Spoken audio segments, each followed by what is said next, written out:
بسم الله الرحمن الرحيم. السلام عليكم ورحمة الله وبركاته. أخيارت الشرفت له وأن سلامنا أرنتان خير رئي سفر كيسبا laga hadlay siyaabo kala duwan looga hadlay waxaan jeclaan lahaa inaan muxuu ahaay u warbixiyo golaha maadaama aan goobjoog ahaa khayre waa la socotaan waa prime ministerka Soomaaliya arrimaha wuxuu u joogay galmudug muxuu ahaa labada isbuuc soo dambeysay markii dambena wuxuu soo gaaray gaalkacyo arrimo ku saabsan isla galmudug markii uu gaalkacyo intuusan ka soo tagin cadaado wuxuu soo diray fariin uu leeyahay maadaama gaalkacyo aan imaanayo haddii aan gadiga galmudug aan booqdo waa jeclahay inaan gaalkacyo dhinaceeda kalena salaamo puntland adiga madaxweynaha markii hore isla xiriireen madaxweynuhu wuxuu yiri waxaan jeclaan lahayn anagu in muxuu ahaay mar gaarana loo yimaado marka asaguna wuxuu yiri aniguna waxaan rabi lahaa inaan saacado dadka aan booqdo adigu hadalkaas xoogaa waa laysku u yimid in laysku yimaado oo go'aan la wada qaato xoogaa waa iska adkaatay communicationkii waxaa yimid wasiiro afar ah wasiiradii markay yimaadeen waxay la kulmeen protocol ay uu leeyahay ra'iisul wasaare khayre waxay isku afgaran waayeen qaabkii muxuu ahaayay ra'iisul wasaare uu ku imaan lahaa dhinaca puntland wasiiradu waxay ku adkaysteen annaga nooma socon galmudug buu u socday mana doonayno siyaasadayadana ma ahan inaan inta dad soo saarno uu dhex galo oo uu muxuu ahaay ka dhex khudbadeeyo laakiin haddii uu rabo halkan inuu yimaado waxaan u sameynaynaa annaga wasiiradaha u tagayna waa keenaynaa dad kooban oo usoo diyaarinaynaa intaas baan anagu u sameyn karnaa kadibna waa celinaynaa meeshuu ka yimid baan u celinaynaa arrintaas xoogaa waa u cuntami weyday waxay yidhahdeen waa ra'iisul wasaarihii dalka wuxuu rabaa inuu muxuu ahaayey dareemo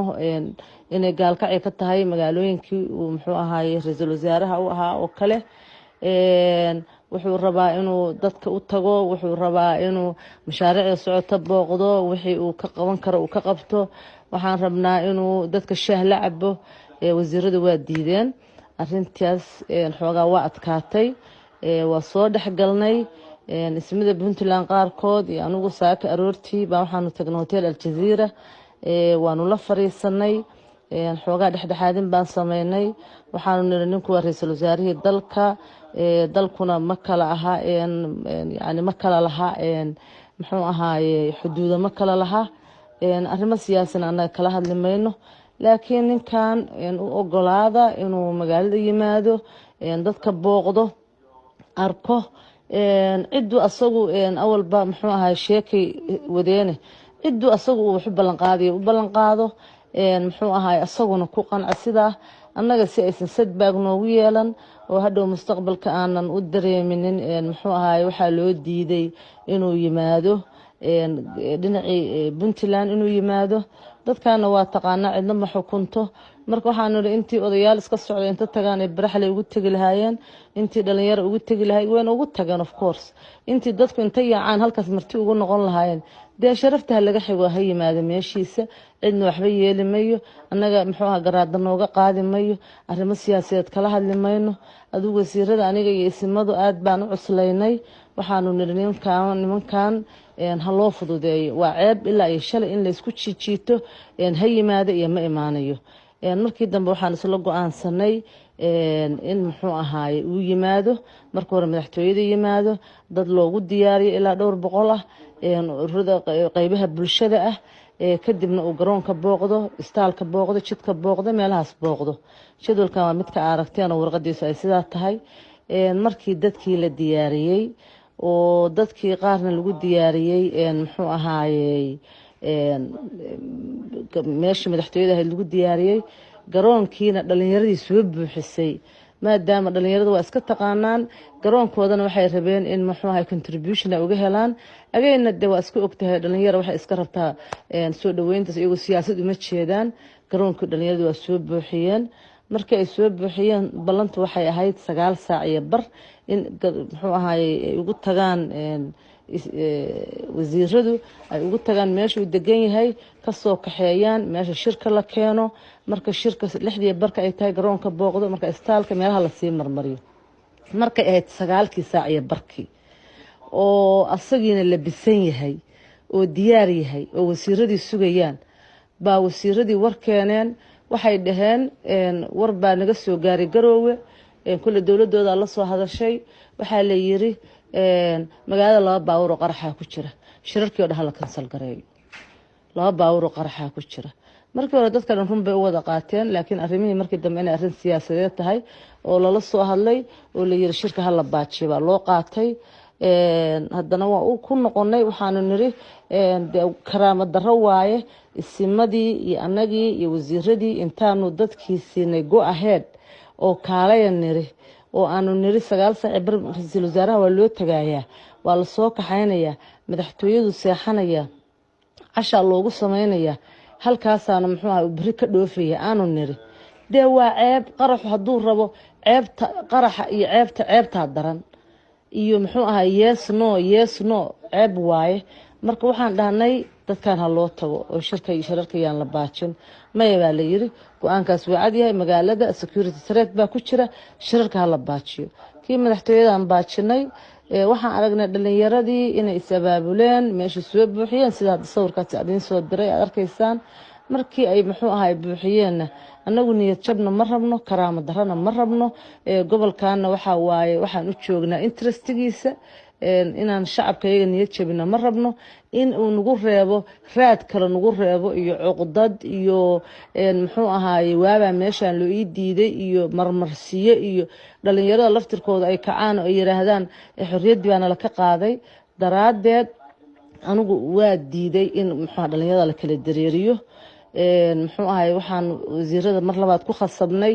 in aan u tagno oo muxuu soo kaxayna at least oo aan madaxtooyada keeno muxuu ahaay dhalinyarada iska salaamo wasiiradu naguma aqbalinin in wasiirada la salaamo maadaama ay muxuu ahaay shirka baajiyeen oo wixii oo dhan kansaleen waxay dheen wixii bari ka bilowday aan lahana gaarsiiyo marka sidaas aan ku keenay